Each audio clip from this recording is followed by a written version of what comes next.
Welcome to Family Law Uncensored, Family Law and Family Formation Law. I'm your host. My name is Shulman. I'm your family law and family formation practitioner, talking about unpopular topics and things that people should and should not do in the unpopular area of family law and family custody disputes.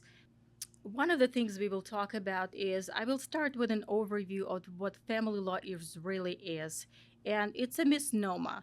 I get calls from people saying, well, you do divorces. What else do you do? I don't need to sound I know it all, but I kind of do. And that is because family law is your kitchen sink. Anything goes. I deal with questions about children custody, child support, spousal support, pet support, pet custody, division of assets, division of debts, division of your tax refunds or your tax payments. And we also do family law, premarital and postmarital agreement, not to mention adoptions and surrogacy cases. The most difficult thing and the most expensive thing in every family law case, bar none, is the child custody dispute. The reason for it is twofold. Number one, it is the most emotional one, and it is the gut wrenching one, and it is going for your soul, and it is going for your heart, and it is going for everything else you hold dear, which compares to nothing else. We're talking about your children. The issue is going to be, and this is what the judges look for and look at in California specifically, and that's one of the things that I do specifically, is the child custody issues. People have lost parental rights for child neglect, for child abuse, for child uh, willful not supervision. And there are code sections, multiple code sections I can refer you to if you want to read about this. But really, just listen and listen to me. I have done this for a number of years, and I will tell you that the child custody cases are, frankly, my least favorite cases to work with. And they are my least favorite cases to work with because they're the most emotional and they're the most expensive and they're the ones that will not let you sleep at night. I don't sleep well before I have a case that goes to court the next day, maybe 4 hours, maybe less, sometimes a little more, but I don't. And I can only imagine how nervous the parents are who have a case that goes to court the next morning that will talk about their children and the custody of their children. And maybe they will have their custody be taken away from them. So, those are the cases that are not popular. Those are the cases that will cost you your sleep. Those are the cases that will cost you your money. The way to deal with those cases is to realize that most likely, or more likely than not, there is another parent on the other side of this case. You have to figure out the way to deal with that parent, whether you like it or not. You have made a child together, maybe two, maybe three, maybe more. But that child is yours. No one will take that child away from you unless the court is convinced that you have mistreated that child physically or emotionally. In that case, that child will be not in your hands or in your arms for a long time to come. You don't want that. I promise you, you do not want that. What you want is to be able to hug your child every day, every hour, every minute. And what doesn't happen, then when the heartache comes about. And that's the time when you realize maybe you should have handled it differently. Maybe you should have done things differently. Maybe you should have been a better person. But that may be too late. I'm asking you, think before you do. And more importantly, think before you do in a custody case because when a court order is made, it's going to be very difficult and sometimes impossible to turn it around. The choice is yours. In California, the gold standard and the rule which court endeavor to follow, not always, but they try, is that both parents have frequent and continuous contact with their child. I'm going to say singular child. It's just easier for me to talk about one. Same will apply to however many children there are. Let's talk about one because that will be an earful anyway. So, frequent and continuous contact in California. And I will tell you from my experience dealing with colleagues in other states employ almost the same, if not similar, standard for custody of the children, minor children. What does that mean, frequent and continuous contact? It could mean every 2 days, every week, every hour, every 2 hours. It depends. Not every case is the same. It's not a cookie cutter. There are no two cases in family law in California that have an identical outcome. And I have talked about this to every client I have had over the years. They don't have the same outcome because the facts are not the same. Every family is different. Every child is different. It's possible the child has special needs. It's possible the child is a prodigy and maybe that is a special need. It's possible that a parent has a special need. Do not do not think that your case is going to be similar to the case of your neighbor. Do not expect that you will have the same outcome in your case that the case from your distant cousin. Do not expect a similarity in your case. You will have wasted your time trying to compare your case to someone else's case because that case is not your case. You are not someone else. You is you, and your child is your child. It is not someone else's child. The outcome is going to be different. But you can influence the outcome of your case. You can influence the outcome of the custody of your child in your case.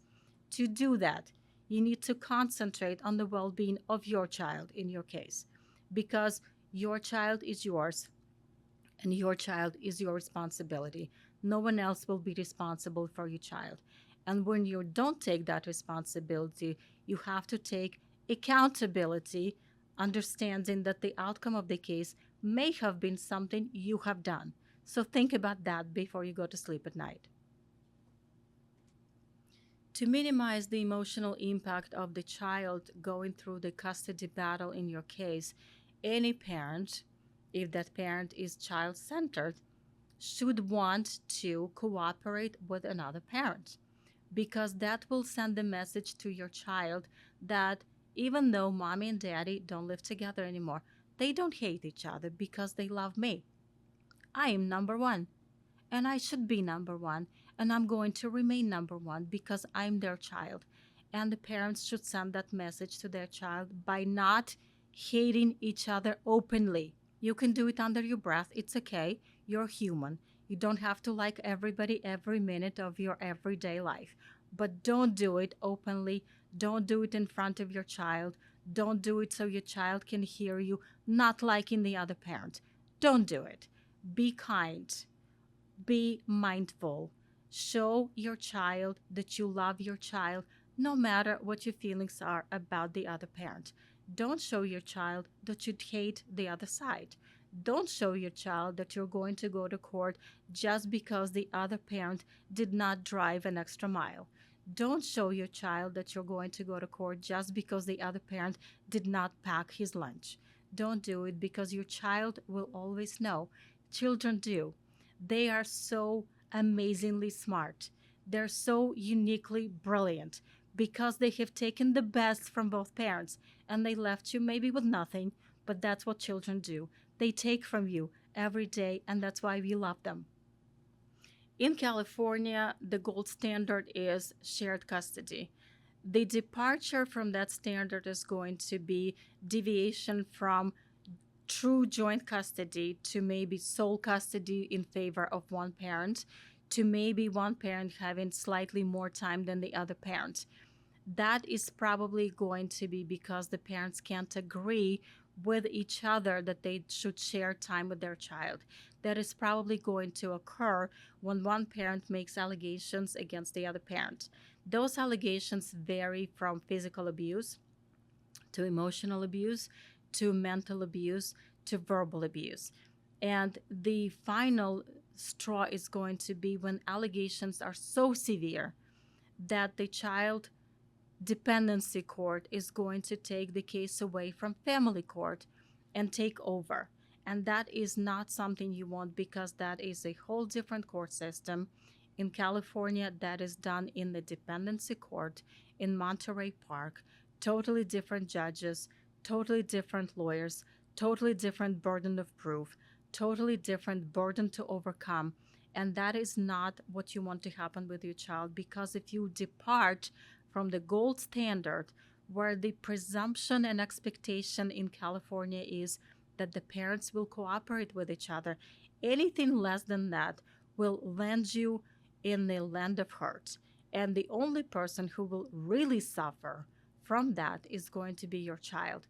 But that means you probably really don't love your child. And that is the question only you can answer.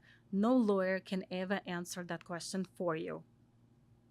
In California, the children's opinion matter, but only, and here comes the caveat, and please listen to me very, very carefully. The children's opinion matter probably closer to the age when the child is 14, and the child has to be of sufficient maturity, sophistication, and development to be able to voice the child's own opinion. The judges in California should not and probably will not listen to a child anywhere younger than 14, because it is presumed that the child is simply not old enough to have an opinion that should be listened to. However, in California, we have a vehicle that allows us to listen to the minor child, and that is by the auspices of a minor's counsel attorney. That is an attorney who is appointed by the judge only. You can't hand select that attorney yourself. That is the that is the court's privilege and responsibility to appoint counsel for a child. And that is going to be minus counsel, an attorney the judges appoint in California to represent the wishes of your child, because neither parent can be sophisticated enough or polite enough to decide what's best for the child. The parents should avoid almost at all costs involving their children in a custody dispute. They must, to protect their child. They must not badmouth the other parent, not call their names, not allow children to inadvertently look at the court documents who may be inadvertently left on the kitchen table so that the child can find them. They must not allow the child overhear the parents' conversations with their attorney. They must not allow the child participate in discussions about the other parent that this parent maybe is having with a grandparent or with a friend or with a buddy or a hairdresser, whomever. They must not allow a child to post anything on social media. They must not themselves put anything on social media for the world to see. That's how you ensure in California that the judge will not like you, because those social media postings become known to the judge, and the judges don't like it, they don't appreciate it, and they will use it against you when render an opinion about you in your custody case. One of the tips I'm going to share with you to make sure you do the best you can to not allow your child suffer consequences of a prolonged custody battle is don't involve them. Do not involve your children in a custody battle. If you have a controversy with your spouse, your former spouse, your partner, your former partner about the custody of your child, try to resolve it. Be an adult. Resolve it in a grown up fashion. Do not take your disputes to social media. Do not take your disputes to court unless you absolutely have to.